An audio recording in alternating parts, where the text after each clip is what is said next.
Hello everyone, it's good to be with you again to share a very important message from the book of James. And James chapter 1 verses 22 says, "But prove yourselves doers of the word and not merely hearers who delude themselves."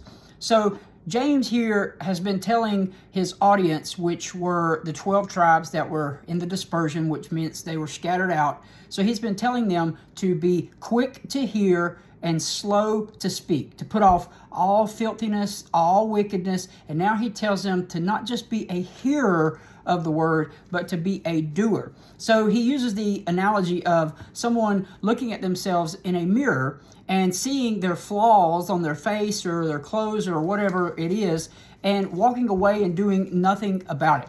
So it's the same way when we read the word or we even study the word, we dive into the word, we hear the word through someone's sermon or a message, but we do nothing about it. We see what we need to change in ourselves to be closer to God, to be more like Christ, but we do nothing about it. And he says, be a doer of the word and not just a hearer, deluding yourself. So we deceive ourselves by being just a hearer of the word and not a doer. When we don't live out the word, when we just feed our minds and our hearts with the word, but then we don't do anything about it. Like, I think of laying on a couch and you got a pile of clothes laying right beside you that need to be folded. Well, you look at the clothes, you see that they need to be folded, but you just sit there or you just lay there. You don't do anything about it. Well, it's the same way. We read the word, we study the word, we hear the word, but then we don't live it out. We are deluding ourselves. We are deceiving ourselves. And,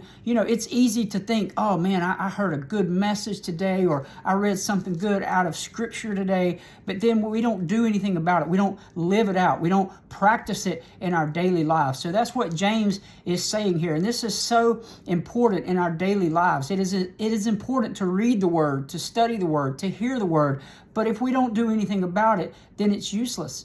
It changes us. It doesn't change us. It doesn't change anyone around us. It doesn't give the example of Christ that we're called to give. So he is encouraging. He's actually almost demanding these believers to do the word, not just hear the word, but to do it. It is a very important instruction on doing the word, living the word out. Now, of course, we have to hear it, we have to read it, we have to study it to get it in us, but then we also have to practice it. So they go hand in hand. We can't just be a hearer of the word and not a doer. And we can't be a doer of the word if we are not a hearer of the word. If we don't read the word, if we don't study the word and know the word and understand what the word says, what it means, and how to apply it to our lives, and then go out and apply it in our daily relationships with others and in our daily lives. That is, if you make a New Year's resolution, that is as good as any to make, to be a doer of the word. So as we start this new year, I encourage you to read the word, study the word, hear the word, talk about the word, but at the end of the day, be a doer of the word. I hope you have a blessed day. I hope you have a great new year.